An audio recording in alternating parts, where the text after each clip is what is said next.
Oi pessoal, o curso de Psicologia da Universidade Franciscana realiza esta semana o seminário Ética em Pauta. O universo acadêmico vai mostrar quais são os conceitos que desafiam a psicologia diante das transformações sociais e também do mundo do trabalho. O programa de hoje vai convidar as pessoas a fazer uma viagem pela literatura de Lewis Carroll por meio da exposição Retalhos Fabulosos de um País das Maravilhas. Essas duas atrações vão aparecer na tela da UFN TV daqui a pouco, porque agora o universo acadêmico começa com um tema que exige a reflexão da comunidade acadêmica: os desafios da educação no ensino superior. Essa reflexão está cada vez mais presente e intensa nas instituições de ensino superior, na Universidade Franciscana também, já que as transformações ocorrem a todo instante, dada ainda a importância da educação. Mas será mesmo que o estudante que conclui o ensino médio chega preparado para a tamanha responsabilidade que uma faculdade exige? Nós vamos buscar respostas para essa e para outras perguntas que surgirem neste primeiro bloco do universo acadêmico, junto a 3 professoras da Universidade Franciscana que estão conosco no universo acadêmico. Começo apresentando as nossas convidadas de hoje, professora Janilce Nunes, diretora de ensino aqui da Universidade Franciscana. Seja muito bem-vinda ao universo acadêmico. Professora Valéria Bortoluzzi, coordenadora pedagógica da UFN Digital. Seja bem-vinda, professora. Muito obrigada pela participação. E seja também muito bem-vinda a professora Caroline Rode, que é coordenadora do curso de Psicologia aqui da Universidade Franciscana. Obrigada. Professoras, esse desafio da educação no ensino superior, quando a gente fala sobre isso, né, imediatamente a gente acaba refletindo e analisando, né?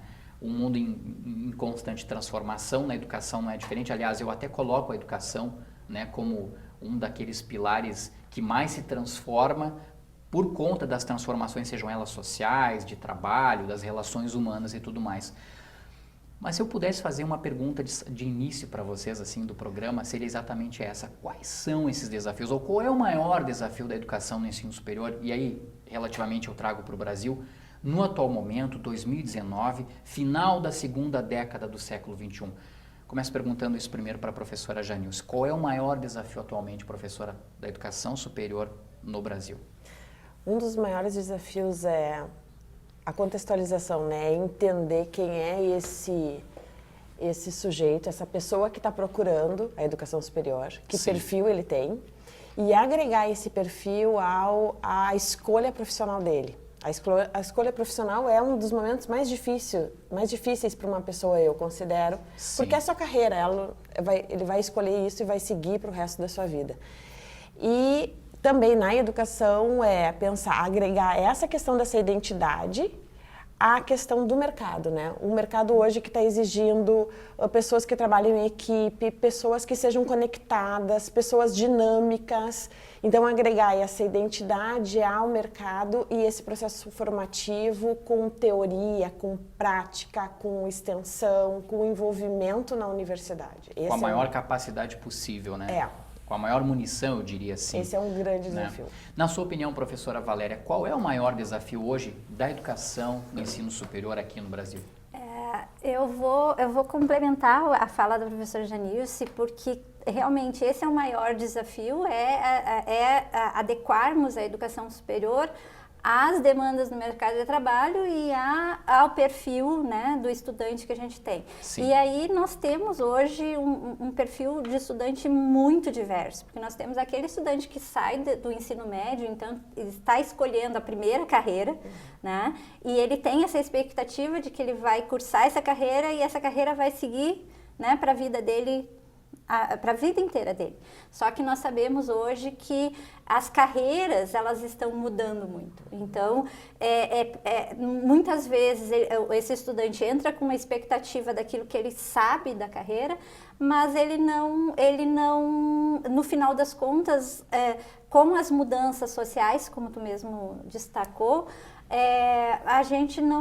eles não conseguem entender, né, como é que esse curso não atende necessariamente às expectativas deles ou não é aquilo que eles imaginavam, e daí eles passam e procuram outras carreiras. E nós temos também aqueles estudantes que hoje não são aqueles que saem da educação básica, né? Que são os estudantes que já estão no mercado de trabalho e entram com expectativas de se profissionalizar dentro de um mercado que, como a professora Janilce bem destacou, ele está muito diverso. Sim. Ele exige hoje muitas habilidades que, inclusive, as diretrizes, né, as diretrizes nacionais muitas vezes não contemplam. Sim. Quero saber da professora Caroline Rode, que é coordenadora do curso de Psicologia aqui da UFN. Professora, na sua opinião, qual é o maior desafio hoje da educação no ensino superior no Brasil para dar conta de tamanha demanda, tamanhas transformações que ocorrem? E aí, claro, não só no Brasil, mas no mundo também.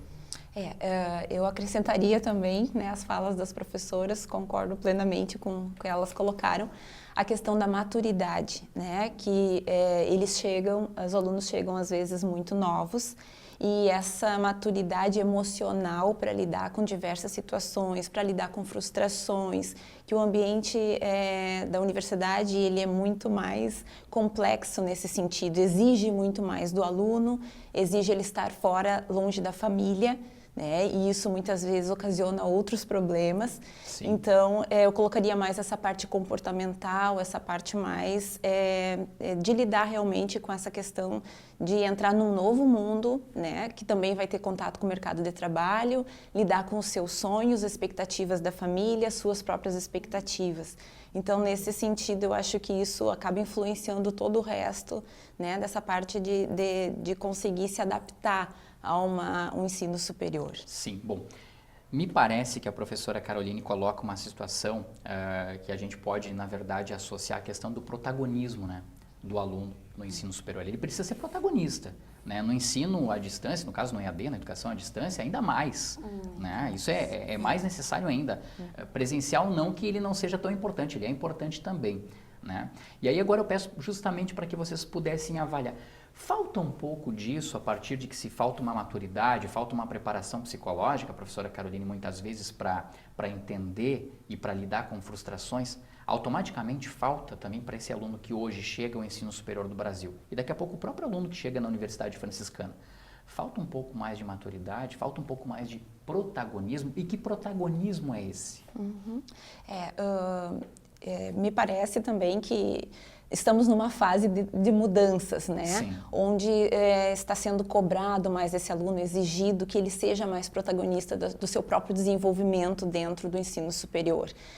Estamos tentando sair daquele local onde só o professor, né, tinha a questão do saber, de se colocar, e que o aluno, então, ele era o aprendiz. Né? Então, estamos numa transição onde possa haver essa troca entre aluno e professor, onde o aluno ele seja mais responsável, assuma mais esse papel do saber, e o professor esteja ali para orientar, né, para continuar, assim, trazendo questões atuais, enfim, mas que esse aluno consiga por ele mesmo ser mais responsável, porque afinal o ensino superior ele vai já encaminhar esse aluno para o mercado de trabalho, que é onde ele vai seguir a sua carreira, que é onde ele vai, né, o ensino superior prepara esse aluno, desenvolve habilidades importantes para ele poder lidar depois com a equipe que ele vai trabalhar lá fora, com as próprias frustrações que vão acontecer, né?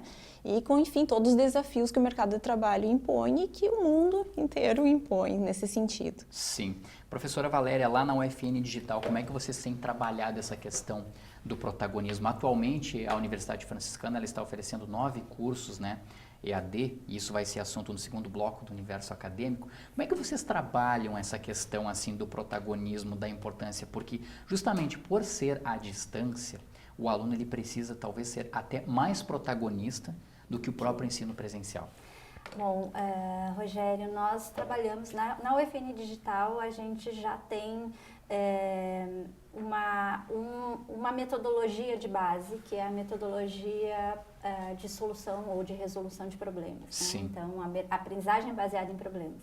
Então, nós deixamos isso já bem claro para o aluno desde o início, que que tudo que ele vai fazer, né, todos os textos que ele vai ler, todas as atividades que ele vai realizar, é exatamente para ele tentar solucionar um problema.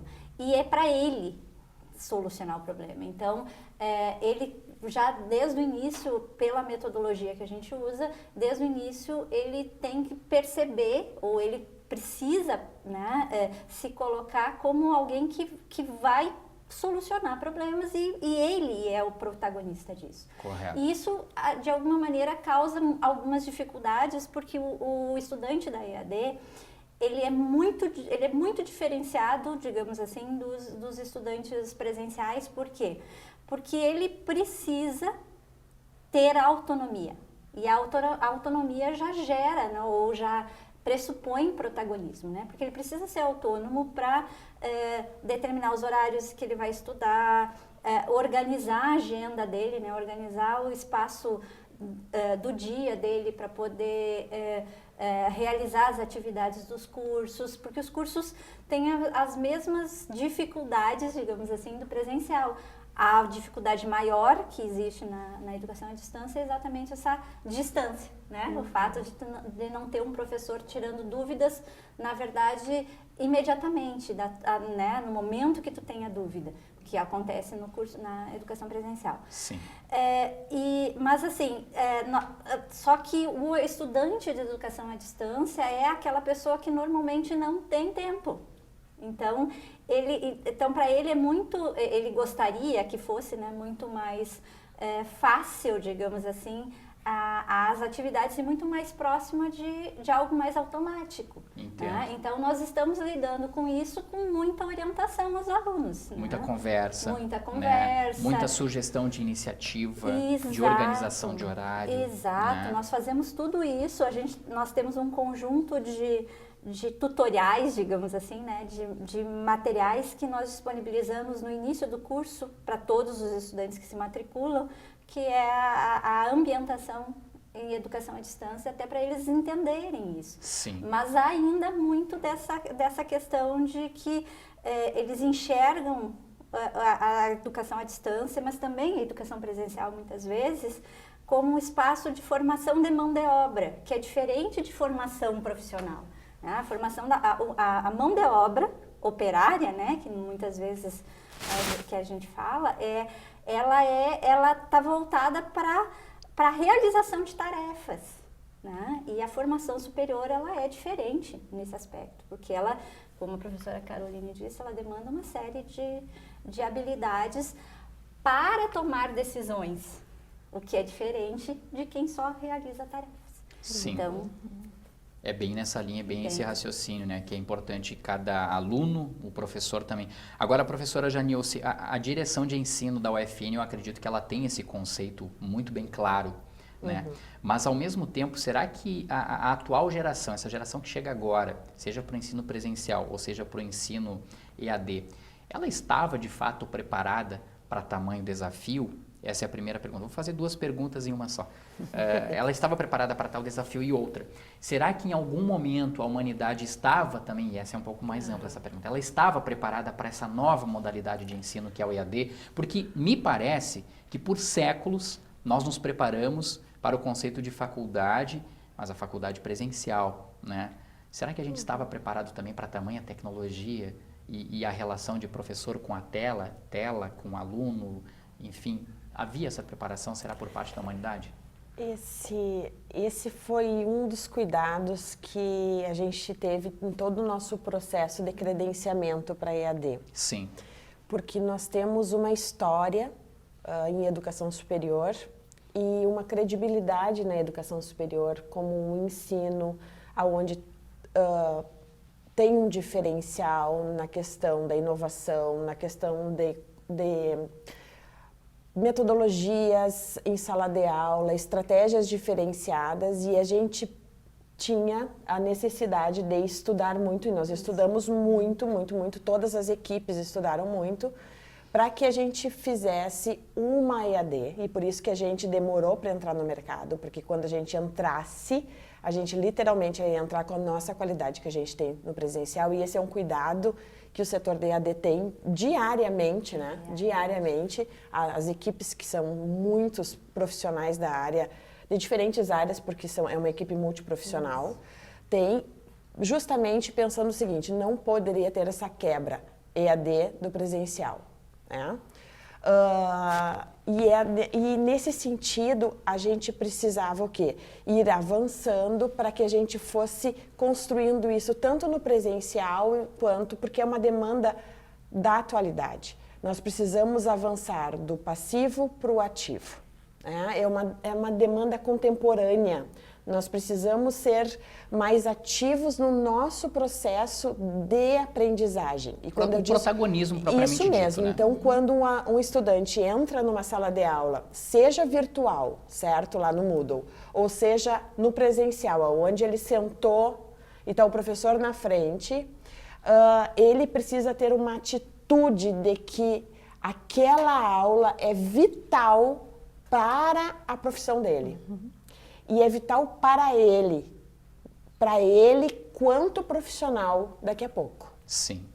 E nesse sentido, a gente vai trabalhando, e eu digo a gente, são todos os professores, é todo o corpo docente, vai trabalhando com ações que instiguem ele pensar, ele se colocar nesse lugar. E isso é transformador, porque ele não entra com nessa perspectiva naturalmente. E a gente tem o objetivo, a finalidade em todos os cursos de ir desenvolvendo essa ação. E é um processo difícil de se fazer. Complexo. E de acontecer realmente, Complexo. né? Sim. E é uma fase de transição que realmente ela vai levar algum tempo para funcionar para realmente. que se perceba de fato essa necessidade, essa mudança de comportamento, eu diria. Porque pessoal. É uma mudança de comportamento que afeta todos os atores, né? Todos os atores. Afetam os estudantes, afetam os professores. Essa mudança de comportamento é fundamental. E o que é legal é lidar com a diversidade, porque quando se problematiza, significa que eu vou escutar o que o meu outro colega pensa a respeito daquela literatura que leu e daquela prática que fez e dessa reflexão que fez a partir da literatura com a prática. E daí o professor vai mediando com que esse estudante vá se posicionando e ele se coloque num lugar, no lugar do psicólogo, no lugar do filósofo, no lugar do, enfim, de diferentes cursos. De quem está aprendendo, mas de quem também pode ensinar, né? Isso. Eu colocaria assim. Bom, para efeito dessa edição do Universo Acadêmico, nós preparamos 2 enquetes. A primeira delas a gente vai rodar agora, professoras, e eu quero ver a reação de vocês ao ouvir o relato de alunos da Universidade Franciscana. E eles responderam a uma pergunta simples, bem básica, e é o que a gente vai acompanhar agora. Como eles imaginavam o ensino superior, enfim, a faculdade, antes de iniciar uma graduação aqui na Universidade Franciscana. A produção é do Eduardo de Praia e nós vamos acompanhar agora. Como tu achava que era o ensino superior antes de entrar na faculdade? Antes de entrar na faculdade, a gente tinha muito pensamento de tanto que a gente via em filmes e coisas assim. E sempre foram filmes americanos, então era praticamente American Pie. Mas depois que a gente entra, a gente vê que não é nada disso. A gente vê que às vezes a gente é sobrecarregado de trabalho e coisa, e nem sobra tempo para ter, às vezes, tempo para nós, digamos assim. A faculdade era uma coisa mais divertida, né, com mais festas, mais reuniões assim dos colegas. Por ser uma cidade nova, eu imaginei que era mais com mais aventuras, assim, nesse sentido, né, de festa e tudo mais. Como tu imaginava o ensino superior antes de entrar na faculdade? Eu imaginava que seria muito mais complicado do que ele realmente é. No primeiro semestre eu tive uma visão muito mais como uma continuidade do ensino médio, porque eu faço direito, então é uma parte muito mais social, muito sociologia.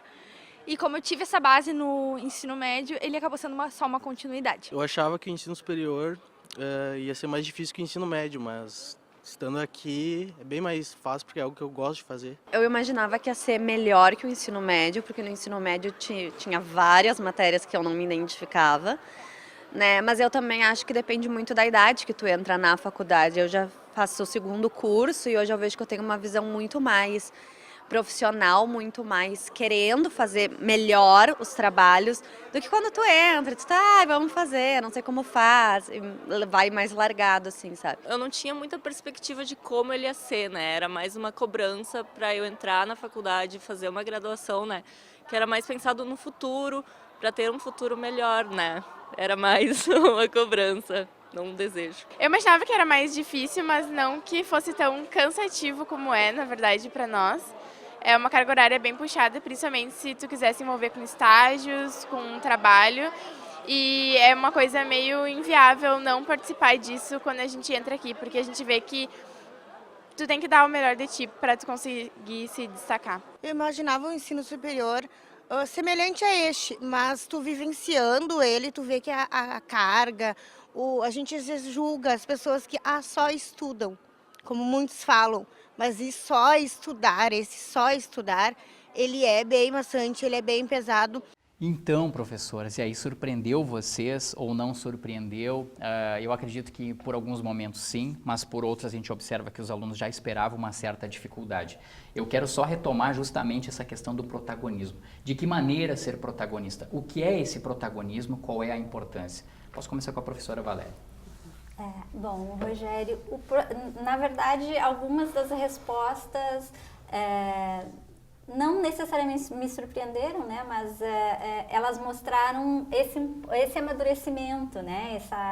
Essa visão um pouquinho mais madura, enfim, da educação superior. Sim. A questão do protagonismo, quando a gente fala do estudante como protagonista, é realmente aquele estudante que ele não se limita que não, como muitos falaram ali, né, a necessidade de participar, ele não se limita às demandas das aulas, né? Ele vai um pouquinho além, né? Ou ele vai muito além, né? Participando de muitas atividades por sua própria escolha, né? Dentro da instituição, mas também é aquele estudante que não espera que o professor dê todas as respostas. É aquele estudante que, a partir dos subsídios que o professor fornece, ele né, possa na sua ir aula. além. Exato. O estudante protagonista é aquele que toma decisões. Né? É aquele estudante que utiliza o que ele tem de instrumentos, né? Que as leituras teóricas são instrumentos, as atividades práticas são instrumentos, que ele utiliza esses instrumentos exatamente para tomar as decisões que ele precisa, seja numa prova, seja num trabalho em grupo, seja no... Depois lá no mercado de trabalho também, né? Ele vai ter que estar preparado. Agora, quando a gente fala justamente dessa questão de protagonismo, é inevitável a gente também rebater na questão da personalidade. Cada um tem uma personalidade, cada um reage de uma maneira diferente. E aí, professora Caroline, por exemplo, que a psicologia ela se torna, eu diria, ela também acaba sendo bem importante, né? Como cada um vai ter a sua maneira e vai descobrir o seu protagonismo, a sua maneira de ser protagonista. Sim, me chamou a atenção também nessas falas dos estudantes, além que eu tinha colocado a questão da maturidade, de quanto estar preparado, mas me chama a atenção também a questão da nossa educação básica, da nossa educação do ensino fundamental, né? O quanto isso já deveria ter sido trabalhado desde sempre. E ser um conceito bem claro na cabeça de cada um. Exato, porque parece que eles vão aprender a ser protagonistas da própria vida, do seu lado profissional aqui, na universidade.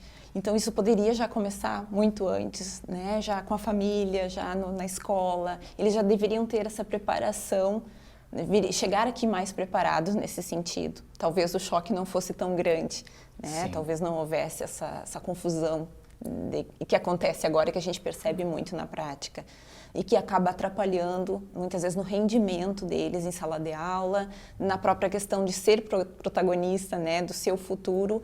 Muitas vezes eles não sabem muito bem se é isso mesmo que eles querem. Então, eu acho que o que antecipa tudo isso, a chegada aqui na universidade, eu acho que deveria às vezes ser olhado com maior cuidado, né? Sim. Através de uma orientação profissional também, isso ajudaria bastante.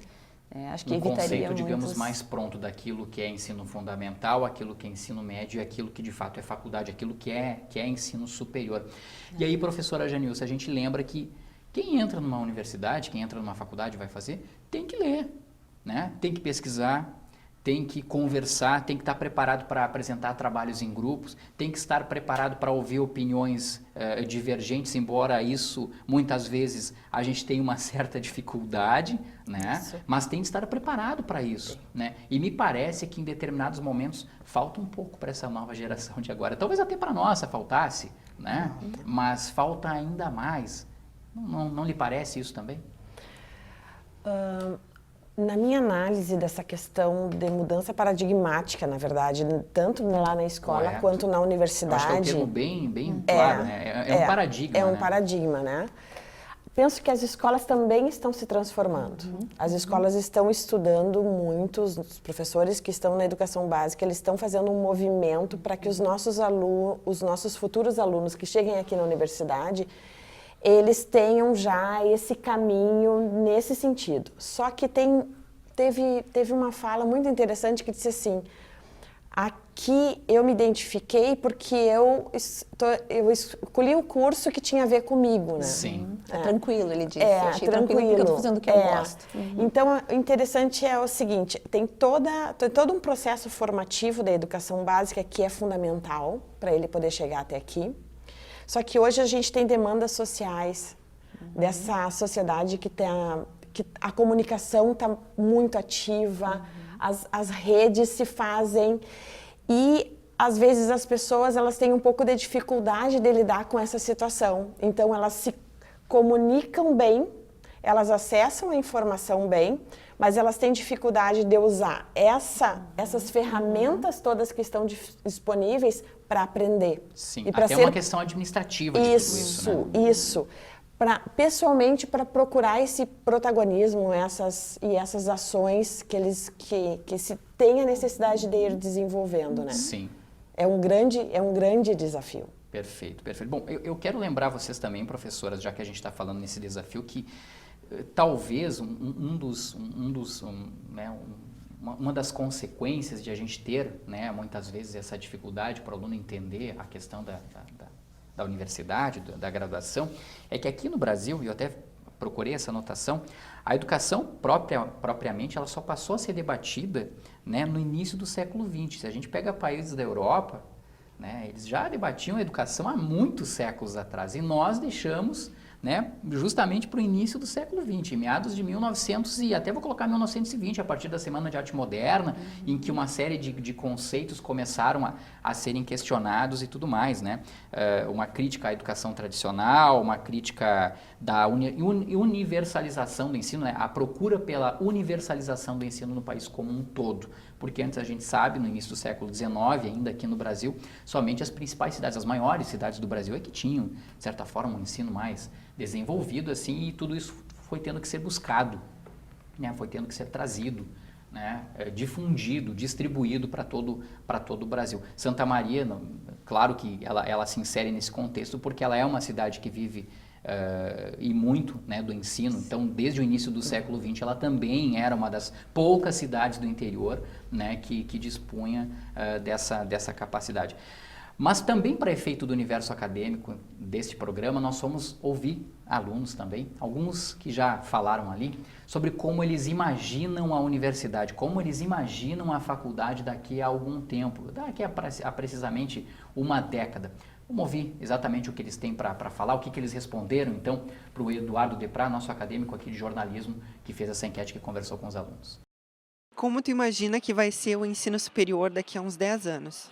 Eu imagino que ele vai ser muito mais tecnológico, que a gente vai ter uma estrutura em sala, né, presencial, muito mais tecnológica, com tela interativa, com mais possibilidades de trazer computador, com mais atividades usando a internet, principalmente. E eu também acredito que a gente vai ter um ensino muito mais à distância do que ele realmente é hoje. Eu acho que ele vai estar mais digital, né? Voltado a digital, com certeza. Talvez mais, não sei, mais voltado ao ensino no exterior, com mais EAD também, né? Porque a rotina hoje em dia cada vez fica mais conturbada, quem não tem tempo para fazer faculdade teria mais chance. Eu espero que a gente consiga fazer muito mais coisas online, na internet, que tenha mais possibilidades, que, por exemplo, da área que eu quero, que seria marketing com moda, alguma coisa, ainda muito pouco o que a gente tem disponível, sabe? Por exemplo, em Santa Maria, a gente tem muito pouco presencial disponível disso, é tipo raríssimo, e depois só vai para as capitais, e cursos online ainda também não são muitos, sabe? Às vezes tem um preço muito caro. Então eu espero que a gente tenha mais acesso a esse tipo de curso, nem que seja de forma online. Como tu imagina que vai ser o ensino superior daqui a uns 10 anos? Eu acho que agora já tem, né, várias aulas ou disciplinas que são em EAD, né? Mas eu acho que vai ter mais. Acho que vai ter mais disso. Talvez ainda, né, menos aulas presenciais e mais à distância. Acho que mais assim. Talvez ainda em relação à bolsa de estudos, menos possibilidades talvez para algumas pessoas, né? Acho que vai ser disponibilizado menos bolsas de estudo. Vai ser cada vez mais voltado para o meio digital, assim, na questão de livros, de trabalhos, e imagino que seja cada vez mais, assim, só que eu espero que as pessoas foquem um pouco mais também na nossa saúde, que o meio acadêmico seja mais voltado para a nossa saúde também emocional, porque o cansaço que a gente tem aqui acaba não se tornando saudável muitas vezes. Interessante e eu diria até forte esse último depoimento, né?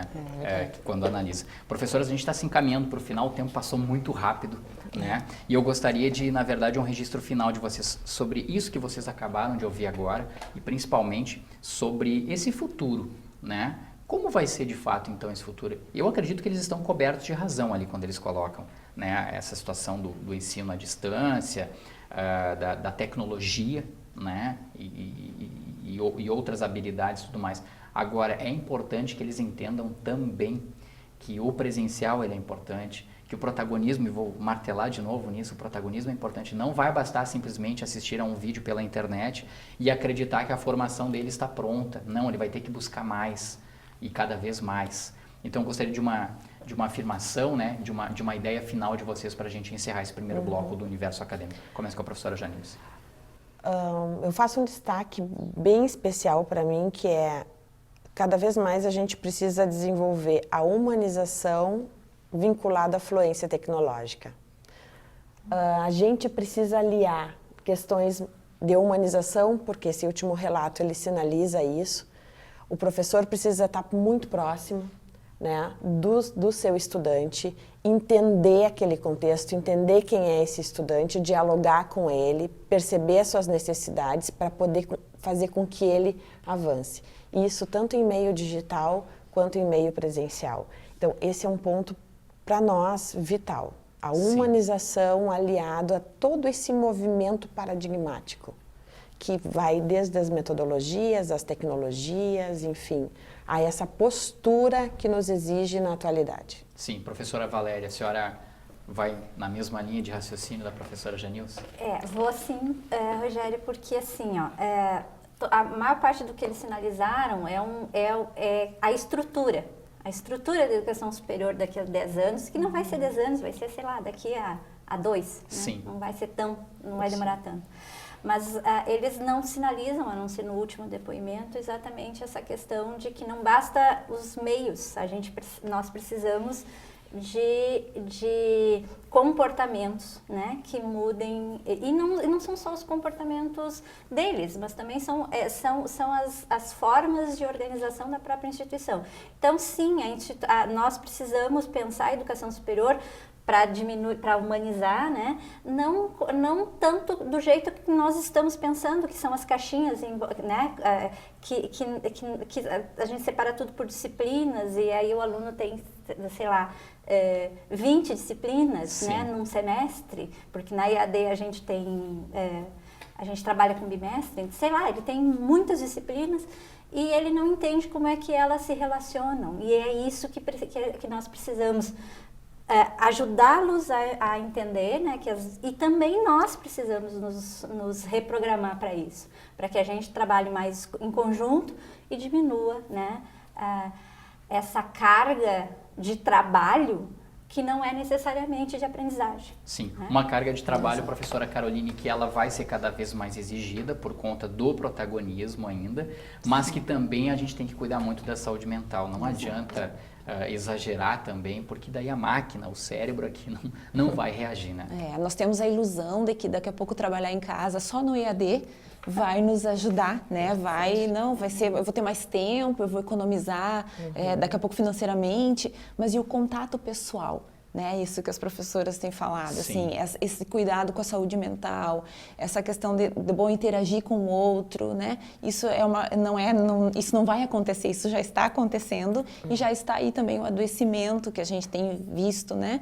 Com muitos jovens nesse sentido. Então não é só a carga de trabalho que eles reclamam no sentido, mas o cuidado, quem olha por eles, né? O professor, quando o pai e a mãe não estão por perto. Então, enfim, como vai se dar isso? Acho que fica ainda uma interrogação para a gente, para pensar, né? Não, é bem importante mesmo. Professoras, quero agradecer a presença de vocês aqui. O nosso tempo até ultrapassou aí, né? Mas não tem problema. A professora Janilce Nunes esteve conosco, ela é diretora de ensino aqui da Universidade Franciscana. Muito obrigado, professora, pela presença aqui no Universo Acadêmico. Estendo os agradecimentos também à professora Valéria Bortoluzzi, que é coordenadora pedagógica da UFN Digital. Obrigada, e também à professora Caroline Rode, que é coordenadora do curso de Psicologia da Universidade Franciscana. Tomara que a gente tenha conseguido passar uma ideia, tenha mostrado também para esses jovens, né, o quanto é importante cada vez mais ter organização e, acima de tudo, iniciativa, né, para buscar uma formação profissional e, de certa forma, estar preparado para um mercado de trabalho cada vez mais exigente e cada vez, eu diria assim, competitivo, né, em termos de vagas, de oportunidades e tudo mais. Professoras, muito obrigado mais uma vez pela presença aqui. Obrigada. Pessoal, vamos fazer um rápido intervalo, porque depois do intervalo, a exposição da Sala Angelita Stefani, que permite ao visitante viajar pela literatura de Lewis Carroll e que nos faz recordar a infância, é destaque aqui no Universo Acadêmico. Depois do intervalo também, o Universo Acadêmico fala do seminário do curso de Psicologia da UFN sobre ética. Nós já voltamos.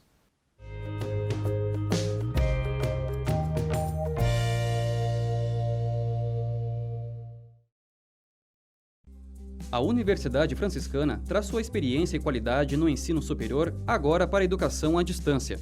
Ofertamos cursos de licenciatura em Geografia e em Pedagogia, além de cursos tecnólogos em Gestão de Recursos Humanos, Gestão Comercial, Gestão Financeira, Processos Gerenciais, Logística, Negócios Imobiliários e Marketing. Os professores são mestres e doutores e a EAD tem nota máxima na avaliação do MEC. Os materiais educacionais são interativos e podem ser acessados em computador pessoal ou celular, em qualquer momento do dia. A escolha pela modalidade EAD reduz custos com deslocamentos e flexibiliza horários para o estudo. Os polos da UFN são as próprias escolas de educação básica da Rede Scalifra e contam com biblioteca física, salas de estudo e espaços de convivência com acolhimento do ambiente franciscano. Estude na UFN Digital e construa sua trajetória com conhecimento de verdade.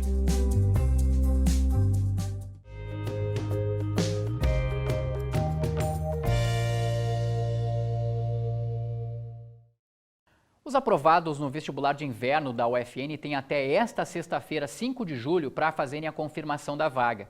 As matrículas ocorrem na semana que vem, segunda-feira e terça-feira, dias 8 e 9 de julho.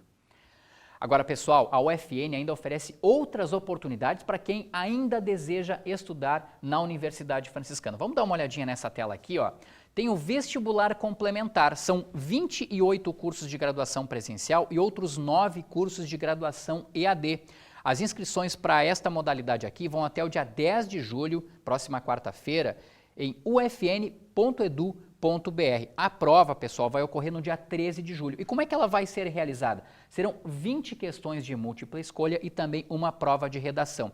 É importante destacar aqui que nesta modalidade, quem se inscrever, né, para o vestibular complementar vai estar concorrendo a 16 bolsas no total aí, tá, pessoal? 16 bolsas de 30%, 50% e 70%. Então aproveite, você tem até a próxima quarta-feira para fazer a inscrição. Essa inscrição é de graça pelo site ufn.edu.br para o vestibular complementar. Vamos para outra oportunidade agora. Olha só, o vestibular agendado. O vestibular agendado da Universidade Franciscana também oferece 28 cursos de graduação presencial e 9 cursos de graduação EAD. As inscrições aqui são para 2 períodos e o pessoal tem que prestar bastante atenção. Inscrições até o dia 8 de julho em ufn.edu.br para os cursos presenciais, hein? Já para os cursos EAD, né, os 9 cursos EAD oferecidos pela UFN, o pessoal tem até o dia 28 de dezembro para fazer a inscrição. Basta entrar no site ufn.edu.br para buscar mais informações acerca do vestibular agendado. E agora, eu tenho também mais uma oferta da Universidade Franciscana para mostrar para vocês, e essa é destinada para quem já participou em algum momento de algum curso superior. É o ingresso e reingresso. Pessoal, são 3 modalidades diferentes para o ingresso e reingresso. Transferência externa, ou seja, aquele aluno que está estudando de uma outra instituição de ensino superior e quer vir estudar na Universidade Franciscana. Portador de diploma, aquela pessoa que já concluiu uma graduação, quer retornar à universidade e já tem um diploma, né, de um curso superior reconhecido pelo MEC. E ainda reabertura de matrícula. A reabertura de matrícula é para aquele aluno que já estudava na Universidade Franciscana e deseja retornar a um curso de graduação. Pessoal, para fazer a inscrição é muito fácil, hein? Inscrições em ufn.edu.br. Aqui também. O pessoal precisa ficar atento porque os cursos presenciais e os cursos EAD têm datas diferentes. Presencial, o pessoal vai fazer a inscrição até o dia 10 de agosto. Já para o EAD, até o dia 15 de outubro. Então aproveite porque oportunidade não falta para você pegar e vir estudar aqui na Universidade Franciscana. Bom, dito isso, agora eu quero falar sobre o curso de Psicologia, porque o curso de Psicologia da Universidade Franciscana realiza esta semana o seminário Ética em Pauta. A ideia é analisar a ética, o exercício e também a norma da legislação em psicologia. O primeiro assunto do encontro observou o compromisso ético do psicólogo diante das transformações do mundo do trabalho. As denúncias éticas. Por exemplo, se algumas pessoas vêm e perguntam para o profissional com coisas que a pessoa vem falando, como está sendo o processo de terapia dele, o profissional não pode ter nenhuma fala sobre as questões que é tratada dentro do consultório. Bem como numa empresa também tem toda uma questão ética de fala, o que pode ser falado para uma empresa sobre o funcionário que vem a trabalhar ali. Empresas, quando a pessoa vai fazer teste para conseguir emprego, e aí essa pessoa fala com o psicólogo para mentir algumas questões e tal, e isso é manipular o teste, né? Porque tem que ser de acordo com o que a pessoa responde, com o prontuário, né? Os alunos narraram situações discutidas na disciplina de Ética e Legislação em Psicologia. Mas nesta semana, a matéria do 5º semestre do curso tomou dimensões maiores. É que neste ano, o Conselho Regional de Psicologia do Rio Grande do Sul propôs às universidades gaúchas que organizassem um evento para discutir a ética profissional e novas legislações que abrangem a profissão. A UFN foi a primeira instituição a aderir à ideia e programou 2 dias de atividades. Um eixo que é prevenção e promoção de saúde, então os desafios éticos do psicólogo nesse contexto. Também pensamos, né, nas organizações, né, as dificuldades que os psicólogos eles enfrentam, também relacionada à questão do sigilo, a questão também da própria avaliação, né? Então hoje tem toda uma nova resolução sobre avaliação, né, e sobre a elaboração de documentos psicológicos que são extremamente importantes que os psicólogos estejam atualizados. Nós pensamos no contexto escolar, né, o trabalho, por exemplo, em rede, né, principalmente relacionado a questões de violência. No contexto clínico, a gente tem muito essa questão da avaliação, do sigilo, né? Por exemplo, desenvolver atividades relacionadas ao atendimento de pais, né? Quando a gente vai trabalhar com crianças, por exemplo, o que pode ser falado, o que não pode ser falado. A primeira palestra foi com o coordenador técnico do Conselho Regional.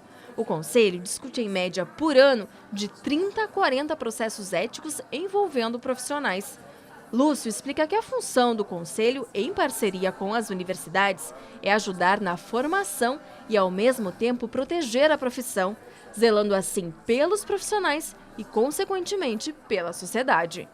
A gente diria hoje, assim, por exemplo, na área de clínica, uma grande preocupação, né, dos profissionais, principalmente os profissionais que estão envolvidos com psicoterapia e com todas as novas práticas que muitas vezes surgem, né, inclusive abordagens que se utilizam ou da psicologia ou abordagens que vêm de fora, prometendo uma série de vantagens, né, e muitas vezes os profissionais ou os estudantes acabam entrando. Então, o que a gente vem aqui? Vem dizer, olha, o que é ciência, o que é profissão, o que são técnicas reconhecidas no campo da profissão e o que são outras coisas que o profissional tem que estar atento. Cerca de 150 estudantes e profissionais da área participam dos painéis, mesas redondas e minicursos.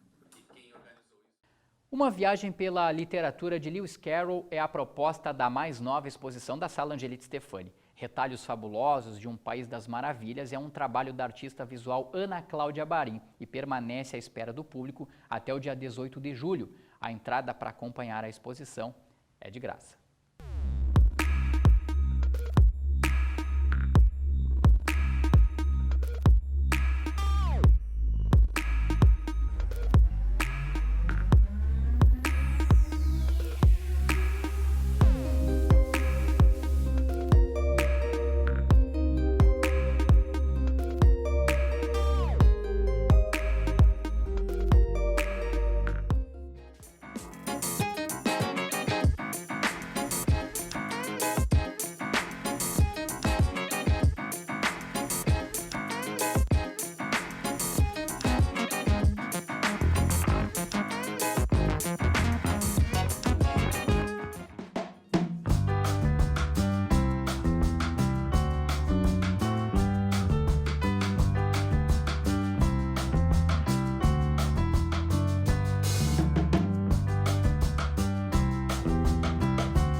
E termina aqui mais uma edição do Universo Acadêmico. Você também pode conferir a nossa programação no nosso canal do YouTube. Basta colocar o FN TV lá no YouTube. Você pode acompanhar também as nossas publicações pelas redes sociais que estão aparecendo na tela.